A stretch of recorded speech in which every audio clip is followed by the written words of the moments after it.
Hello and welcome to Bahrain Now, your source of local initiatives, happenings, talents, and trends.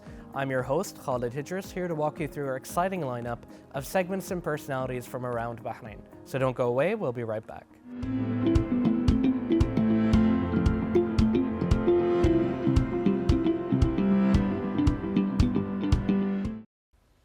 The University of Technology Bahrain announced a collaboration with the Nuqta platform in the field of social media, becoming the first university in the Kingdom of Bahrain to offer professional training focused on content creation and building an influential digital presence. This collaboration comes as part of a non-formal training pathway aimed at enhancing students' skills and equipping them with the practical tools that enable them to understand how social media platforms operate and to engage with them at a high professional level, in line with the rapid transformations in the world of digital media.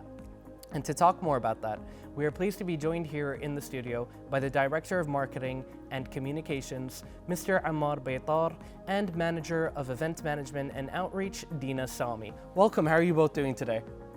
We're doing well. We're doing Thank great. you so much. Happy to be here. Yeah, we're so happy to be here. It's a pleasure to have you both, and especially to talk about something like social media, which has become so pervasive in every part of our everyday lives now. Now, to start off, can you guys tell us about the new collaboration between the University of Technology Bahrain and the Nuqta platform? So the Nuqta platform is an education platform that offers training on social media and content creation by Umar Farouk, like the prominent figure and influencer in Bahrain. So the collaboration between us and Nuqta platform, between the University of Technology Bahrain, is a unique collaboration where we offer training for our students in terms of social media and digital marketing. We focus on, like, the focus of this is mainly on storytelling and to actually for our graduates to have the necessary skills that are very important for today's industry needs. Absolutely, and I think it's great as well to have such a high-profile figure as well, kind of involved, because it brings attention to it in a very ironically roundabout way, and kind of shows you what you're capable of if you can kind of master social media. Now, what makes this partnership so unique, especially since it's like the first of its kind in Bahrain? Nuqta is the first Arabic, I believe, platform that provide social media content creation content. And the UTB, the University of Technology Bahrain, is the first to have this collaboration with Nuqta. We were very excited to be partners on this. We bring together, a mix. Like Nuqta, like we said, they have the expertise. They have Omar Farouk and big names. They provide from their experience about building setups, filming, all the strategic parts for content creation. Us as a university, we have the quality department that manage quality, we have the academic approach, we have the accreditation that we are looking on. So this collaboration is moving forward to have a bigger impact on our students and staff, and to provide them with the skills and the expertise they need to build content. Wonderful, and honestly, I can hazard a pretty educated guess as to why, but I'd like to hear it in your own words. Why is the university holding social media in such high regard? Why so much investment in it? So basically, as a University of Technology Bahrain, what we focus on is that we understand the changes, the everlasting changes in the industry, and we adapt in accordance to that, in accordance to what the industry needs from the graduates. So that's why we are investing heavily on social media, and this collaboration with Nuqta is very important for us as a university, for the graduates to gain a practical knowledge, and just not only by classrooms and university based, but to also connect with, like my colleague said, like prominent influencers that have experienced this growth in social media and are actually in it, so they can show our students how how to actually be involved in storytelling and how to send the message across in the most like creative way possible, because nowadays like people have a very short span of of attention, exactly. So it's very important for the students to learn how to send their messages across and to basically represent themselves in digital platforms as well as physical in the university and so on. Absolutely, and I think the reality of the situation is that right now, like, our lives are very fast-paced. Yes. Everything is vying for our attention, and especially social media. I think like that's why we see the prominence of stuff like short-form content and how that's risen quite quickly to prominence. So yeah, I think that's actually a bit of a challenge, I suppose, like trying to find a way to captivate the attention span and finding out ways that you can kind of take advantage of those short attention spans as well. Digital presence is part of our life today. Absolutely. Social media platforms are increasing. The statistics are insane in the GCC. So, and content creators, more content creators coming up, and it's required in every discipline. Absolutely. Today, not just like filmmaking or in the art industry. Today, engineers, computer science students, and experts, they need to be digital. It's good place, good platform to share knowledge actually. To talk about new trends, to talk in all the disciplines. Absolutely, and I think maybe you guys have noticed this, like for example, even brands that you wouldn't think of having kind of a social media presence, like there are quite a few food brands that are quite, they've kind of been quiet for a very long time, but then they do some weird publicity stunt on social media and suddenly the entire world is talking about it. Now I want to ask you guys a little bit about how all of this kind of fits in with the more academic side of the university experience. This is not an academic program. This is it's training for our student as an extracurricular to expand their horizon in digital media presence. From the academic side is what we're trying to work with Nokta on is Nokta have a very in-line vision with the university vision and mission. So we're working together on how to make this accredited programs, and for us we are really looking forward to launch in the future maybe a specific program focusing on content creation and digital media. And could you guys please explain in what ways this initiative aligns with the interests and language and aspirations of today's generation? So today's generation, we're always on our phone, and everything is digital, basically, the news and what we see on a daily basis. So basically, that's why we are incorporating these skills into our graduates. And I want to add that UTB plans to add like national and international accreditations to this, so that it becomes a credible training platform worldwide, globally. And we have a lot of plans that we are working on. So it's very important for today's generation and basically the employability of our graduates to learn these digital skills, whether, like my colleague said, whether they are actually content creators or they are in other fields such as engineering or computer science, because it's very important for them to understand how the digital world actually works. And we also have the Masters of Digital Marketing in our university, which is also related to what we prioritize as a university. And I'd like to ask you guys as well, when did digital presence, like when did social media just kind of stop being kind of like a recreational activity and become a viable career path? Oh, it's been going on for quite a few years. Like and we need this. We need this content creation today, purposeful content creation and meaningful content creation. It requires, it delivers stories, it delivers what we stand for from cultural aspects, ethical aspects, everything. Technology aspects, of course, is embedded in the social media. So yes. And I'd also like to ask you guys about how this program will enhance the students' employability in a local and regional job market.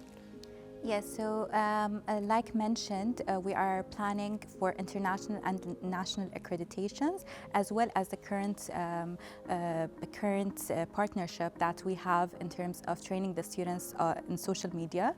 So this will actually, all the students will gain the skills that are relevant to the employability and industry needs. Like they will be more confident and be able to express themselves digitally, and they would understand how the market works, how the digital market works, and how to actually deliver their messages so that people all around the world understand what message they are trying to like spread across. So I believe that all the industry currently is looking for employees who have these kind of skills, that are able to understand the digital world and to be able to have an impact on that. So definitely what we are planning and we are hoping that it is relevant to the industry needs and what employees currently are looking for. Absolutely, very well said. And how important is it, on that note, for our students to learn from industry experts and prominent content creators? This is extremely important. At UTB, we focus a lot on not only classrooms and labs, but even learning outside. On digital platforms, in practical settings, in companies and industries. We really focus on giving the students the best experience possible. Nuqta here gave us like a great experience from non-social media, famous figures. And we're happy to work with them because they only can pass what they have learned throughout the years, and pass it to our students. So they learn firsthand from the experts in that field who have spent years developing and building their content. Absolutely, and to touch on something you've both mentioned earlier is kind of, we've discussed like doing stuff kind of like the correct way on social media, kind of that distinction between using it kind of recreationally and using it kind of as a professional platform, and what better way to learn than from someone who has a massive amount of experience and success in that field. Now, how does the university ensure that creativity is balanced with global kind of professional standards? So like creativity in the university is unlimited. Like at UTB, we really focus on each student to reach their fullest potential in terms of creativity, in terms of practical knowledge, in terms of relevance to the industry need. So we don't believe there is a limit to each student's creativity. We let each student express themselves in an unlimited way, and this partnership actually speaks about that, because we want for a prominent figure such as Omar Farouk to actually train our students how to like express themselves in the most creative way digitally. So so that's what we look at our students to be. Freedom of creativity. Freedom of creativity. It's actually freedom of creativity with guided academic disciplines. Definitely. This combination provides the students all the freedom, yet guides the right process to deliver a meaningful and purposeful content, yes. Absolutely, and I think that is a really good approach to creativity. I mean, you yourself are an artist, correct? Yes, I am. And I think part of creativity, what makes good art is kind of that like merger of like creativity and discipline and understanding of rules. Because it's like, what's that expression? There's an old adage about like, the rules to break them. Definitely. Absolutely. And yes. I think that even within academia, because academia is quite a lot about thinking outside of the box, building on what already exists, Yeah. seeing what works and what doesn't work. Yeah, exactly. As an artist, like you mentioned, we have to learn all the rules like in a proper proper way, how to mix colors, and like all the necessary information for us to allow us to be creative. So this is the same in terms of the university. They have to learn all the knowledge, learn everything related to the topic, and to have practical experience doing so. So that's what our partnership is about. It's basically online learning, and we are planning also to have practical knowledge that support that. So that's like an immersive experience of both. Yeah. Absolutely. Now, what impact do you expect this initiative to have on your students' confidence and their self-expression, particularly as they navigate the digital space? This will, one of the subjects actually we have in the English Center of General Education is public speaking. Seeing that, you see how students are more confident when they speak publicly, when they speak in conferences. We always invite our students to participate in our international conferences. That happens, and we're sure the digital media and digital presence will even support that further to build confidence, to have let's say, to put their knowledge and their personalities with confidence and go out to the public. Absolutely. I mean, the digital space has kind of become its own little pocket of our experience kind of as human beings. I think a lot of people spend probably more time than they're willing to admit on social media. Yes. And, you know, like obviously like being able to navigate that with confidence and being able to put something forward, especially when, you know, there is such a variety of different quality of different, and you open yourself up basically to you know, the whole world is basically watching you now. Yes, yes. And I think that if you really want to make something out of yourself, and if you really have your heart set on creating a career there, you kind of need to know how to navigate through it and kind of do so confidently with enough skill to basically be able to recognize what you're doing and have a story that you're willing to tell and that you're willing to share with the world. Now, how does this collaboration reflect the university's vision of education beyond the traditional classroom? Yes, so as a university, like in our actual colleges, what we focus on is not only traditional learning. We recently, the university is currently in a transformation where we have now digital screens within each classroom. So we are trying to move from the traditional and go to the digital era where we have digital basically boards and all of this. And we are also we also have a lot of industrial visits for our students where they can gain practical knowledge, because we believe that this is the way that our students will actually learn, and they will be excited to be part of the industry and to put practical meaning to what they are currently learning. Absolutely. It's all information, right? Yeah. The social media itself, it's all information. So having them, I think that's a great way of integrating. Like I remember when I was younger, school, we were always using, like for example, the projectors, and then that changed. You had the interactive whiteboard, and then, you know, I think now actually a lot of people do use their phones like in the classroom as a tool. I think some people, I mean, I'm kind of ashamed to admit this, I'm probably better at taking notes when I do have to take notes on my phone than I am on a laptop, Yeah. which means it's just also become like a tool. And as well, I think it's important as well to kind of, would you say it's also important to create kind of a literacy as well in students in order to engage with social media and kind of be able to engage with and determine which information they can kind of actually integrate as well? Yes, exactly. This is so important. Yes, and also the multiple skills they learn, like from script writing. Today you write a script not just for movies and films. Even if you want to go and say a tutorial, let's say, for example, or speak about certain subject to pass your knowledge, you set up some sort of guidelines and you highlight your script. How to film it, what kind of lighting, how do you want to approach people, what are the hooks do you use, these kind of things when you bring it from even the settings, the settings of the place. So when experts provide like all this experience in one place, this would be very beneficial for our students and staff as well. because today, as Dina mentioned, we're trying to have a comprehensive learning experience and blended learning to combine the digital and the practical. Not only that, digital also supports students to have more interaction. Those digital tools provide more interactivity with the students, and this is what's important for us. Absolutely. Anything to add to that?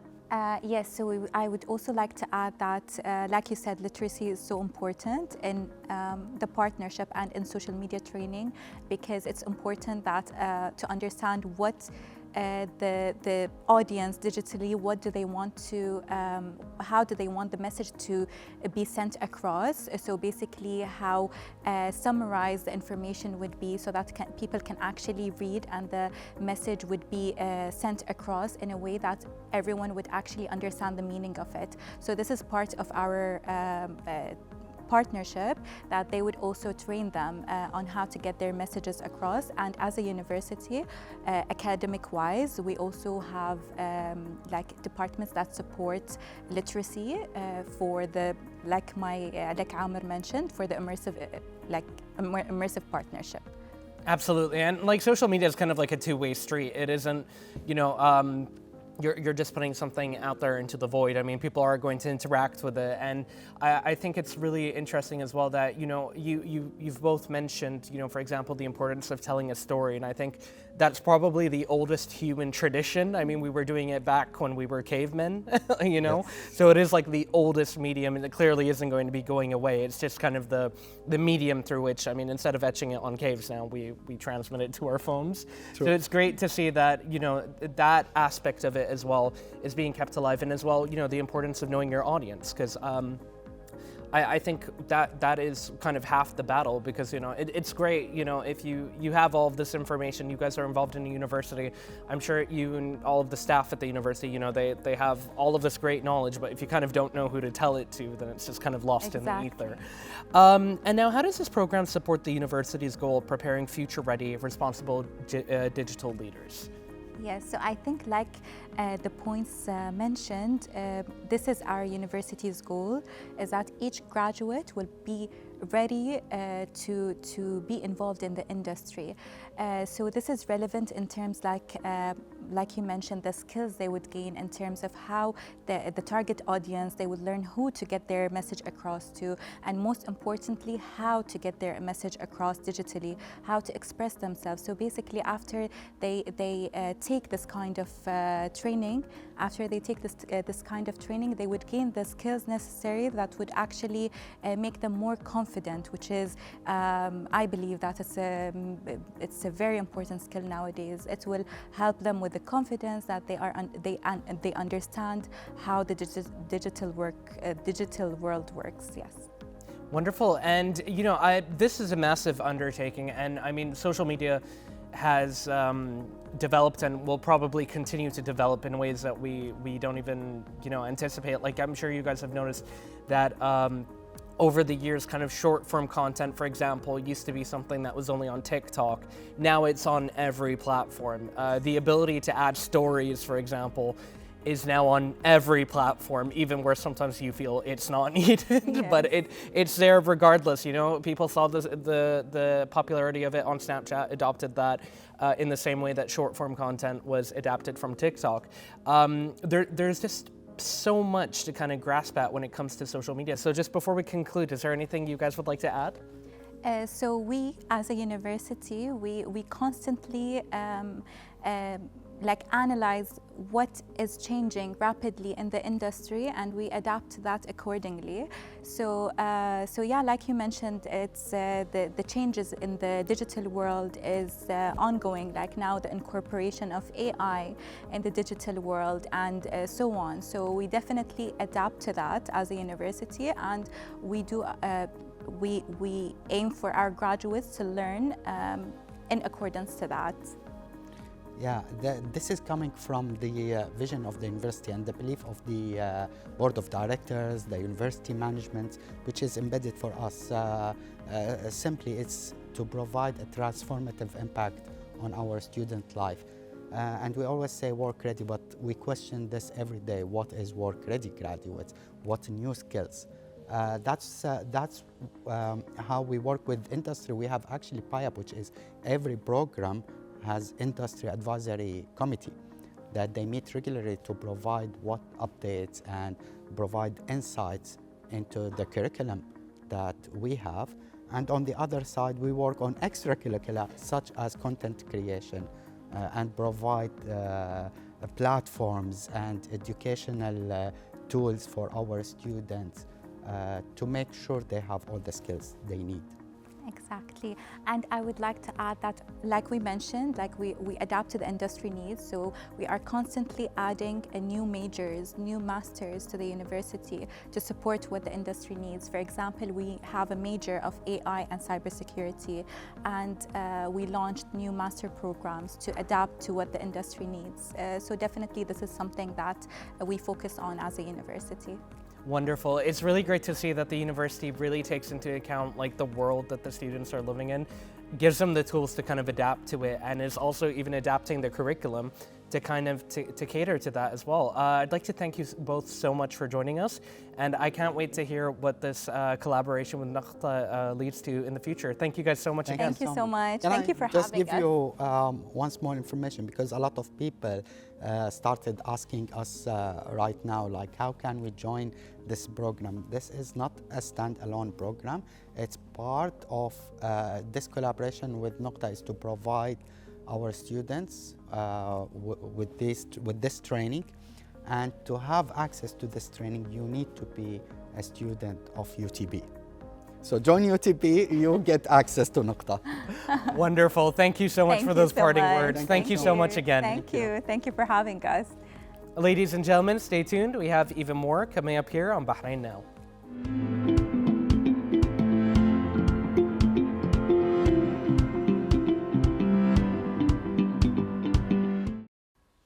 And now let's take a look at what's going on beyond the studio in the following report.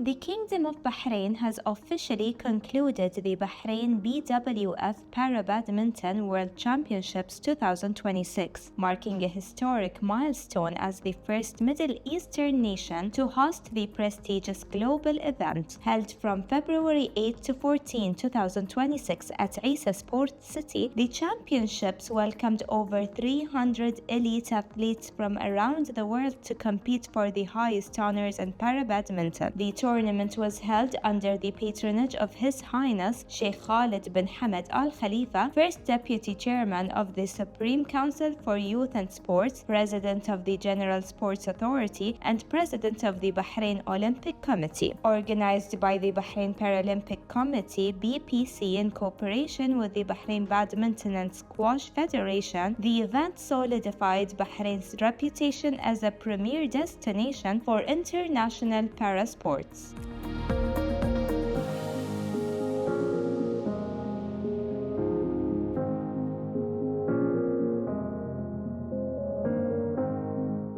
Tell us about the preparation here in Bahrain.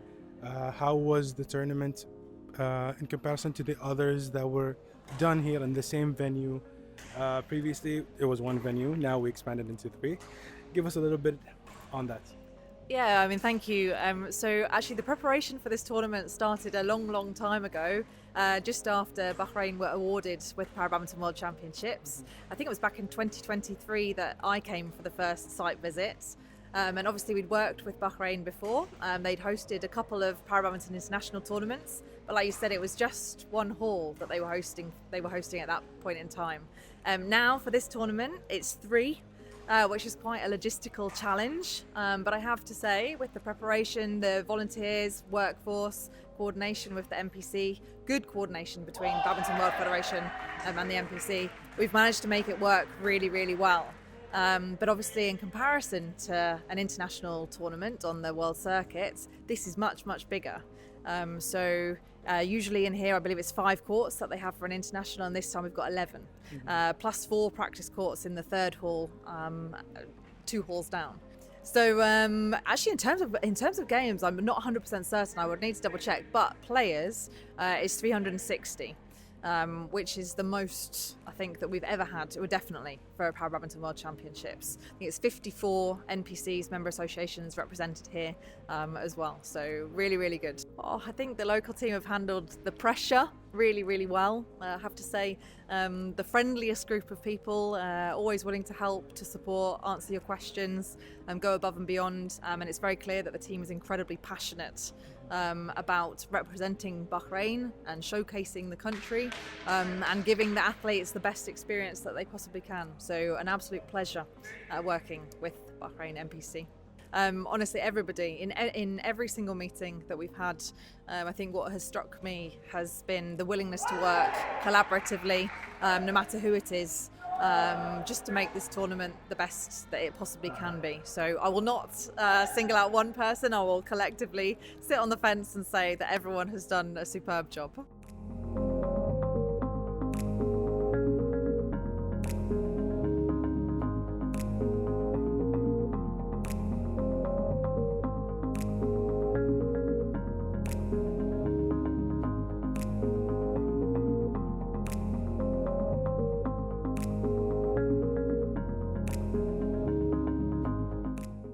Abu Salman, tell us a little bit about the tournament. How did you find, let's say, the improvement of the hosting of Bahrain? Well, I mean, if we start from the beginning, we have started in 2011 to host a games, Asian Youth Paralympic Games. One of the 9 games that we hosted was badminton. The year after West Asia Paralympic Games, we also hosted an event for West Asian teams. This wasn't the youth, this was the professional, the adults, and badminton was one of them as well. From there, we've developed a strong relationship with the Badminton World Federation, and from there we continued hosting badminton tournaments, international tournaments and world circuits every year from there on, which really got us to the point to win the bid for hosting the World Championship now, which is also an important milestone and a stopping point before the Los Angeles Paralympic Games. Okay. Ms. Fern was telling us about how the team developed like throughout the working period, and how the halls got bigger, and how now we have a third hall included. It was not included previously. The number of games, the number of teams that participate. Tell us a little bit about that. Yani, how was it having this amount in comparison to the previous years? Definitely. I mean, naturally, for hosting a world championship, part of the requirements is having a warm-up hall or warm-up area, and a hall for standing competitions and a hall for sitting wheelchair competitions. The venue here is perfect. We have 3 halls next to each other, so we're able to logistically transport the athletes from the hotels here. They have a warm-up area where they can also have the physiotherapy. They can keep up, you know, the energy and the warm-up, and go to their venues, whether it's the seating or it's the standing. So this year, because it was an important event that was leading to the Paralympic Games, we've seen a large number of participants from 54 countries. We have 546 team members and officials that are participating in this World Championship. So it's exciting, and just to touch on something I mentioned maybe before, the logistics of arranging for Paralympic or disabled athletes takes a lot in consideration, whether it's from when they first arrive in the airport to getting to the accommodation, making sure that the accommodation is accessible and suitable for the athletes, to have suitable transportation from the accommodation to the venues as well, and make sure that the whole venue is also accessible. We've done a few changes to make sure that the flow is safe, secure and accessible to all.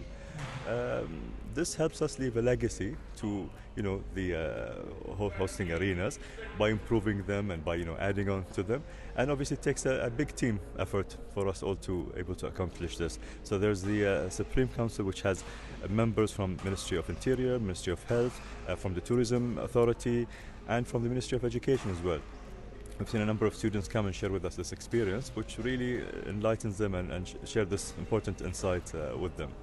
I noticed a lot of the staff were bringing their kids also. How was it? I think for the fun zone, probably outside, yeah, we added a new concept this time because we're lucky that the weather is amazing outside. So we're able to have indoor and outdoor, whether it's F&B areas, resting areas, gaming, and whatnot. That's just social areas because we realize a number of the athletes that come, all they see of Bahrain is the hotel and the venue. So they don't get to see much of Bahrain. So we try to give them a slice of Bahrain here, whether it's in the food or the game, some of the cultural sites, some of the weaving, حق الإسلال, or some of the pearling as well. They open the pearls and see if they're lucky or not. That was quite a popular event. And how was, let's say, you guys' work in the Paralympic Committee? How did you adapt to this expansion? How was it for you guys in the office before the venue? Well, to be honest, we started off with a huge event in 2011, the Asian Youth Paralympic Games. As you can see, we hosted 2,000 participants. So we started big, and then all the other events were much easier because when you start at that level, you are accustomed to host any size, to be honest. Paralympic Games or with Asian Youth Paralympic Games is the closest thing to hosting the Paralympic Games in terms of the numbers for us. So the logistics of that really prepares you to host other events which are in size obviously smaller. Lastly, what are your hopes and aspirations for the future?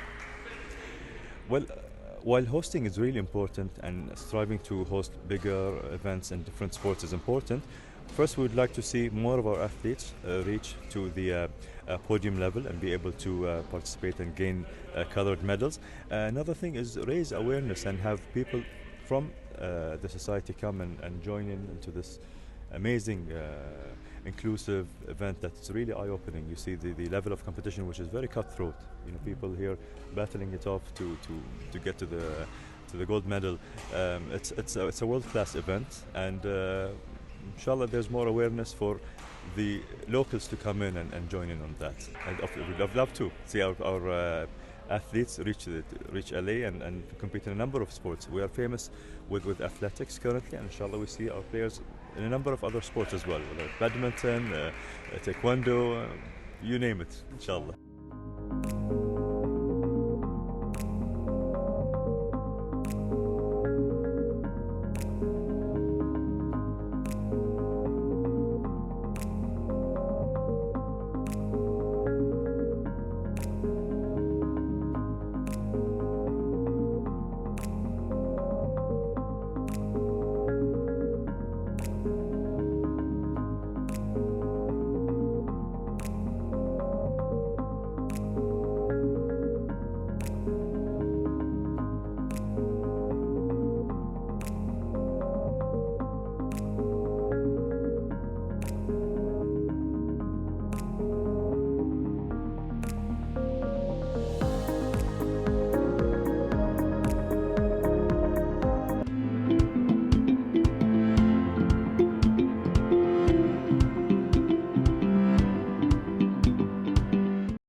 This brings us to the end of today's episode. Thank you for watching. And remember, you can always reach out to us on our social media accounts shown below. We love to hear from you. This was Khalid Hidris. Until next time, good night and God bless.